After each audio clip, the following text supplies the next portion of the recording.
one of my videos. In this episode we've got the Mugello 200 kit for the small block engine. 66mm piston, 39mm compression height, fits on the 107mm rod. Let's have a look inside.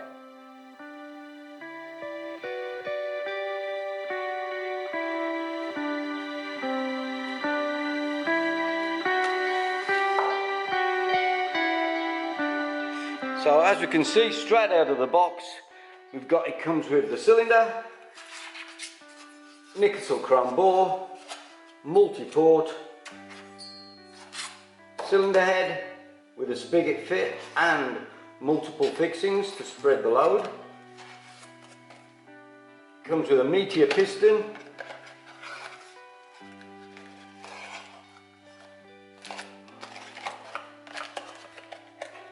and a little box full of gaskets and nuts, bolts and fixings for your engine. Right, I'm going to give you a look down the bore of the barrel.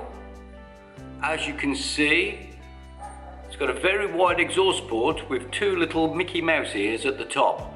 I believe there's a few people using that design. I tried it about 15 years ago and I found a drawback on the bottom here. As your piston comes down, it gets a little bit more wear. Inlet port is configured to the 150 stud pattern, so your 150 stud manifold will bolt straight onto this, and it's got a bridge in the inlet port to support the piston and diverse the gases towards the transfer ports. And as you can see up here, I'll spin it around, let's have a look better. It's got a boost port that feeds through the top of the piston. Now this aids lubrication of the small end bearing as well as giving you a little bit more boost, a bit more power. I think they found on some engines up to 10% more power. We'll take a closer look at the cylinder head. It's got a centre squish, not a side squish. It's got a spigot fit which self-centers and aids the seal of your cylinder head. It's got multiple fixings to spread the load, your four normal ones and then 3 Allen bolts, I believe there, that torque down. We'll have to check on the torque settings for this if we can find them.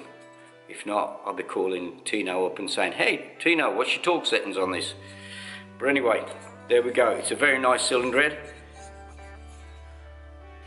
Well, if you're looking for a cylinder that's good on fuel, this probably isn't the one for you because of its long inlet duration and the amount of power it puts out. It's a little bit more thirstier than other cylinder kits, so it is going to guzzle a bit of fuel.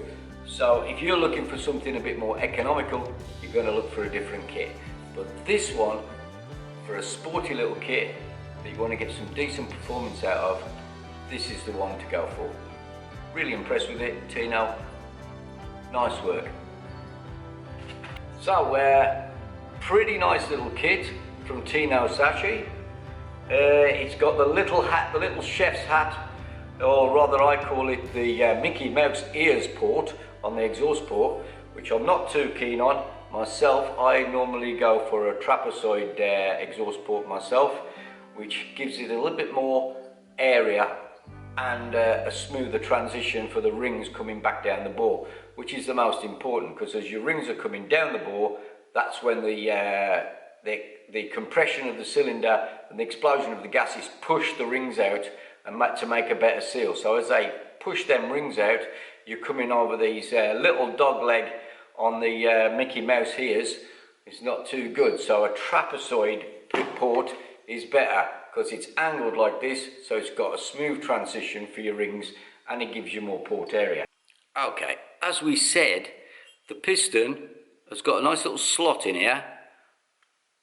This has just been simply machined in.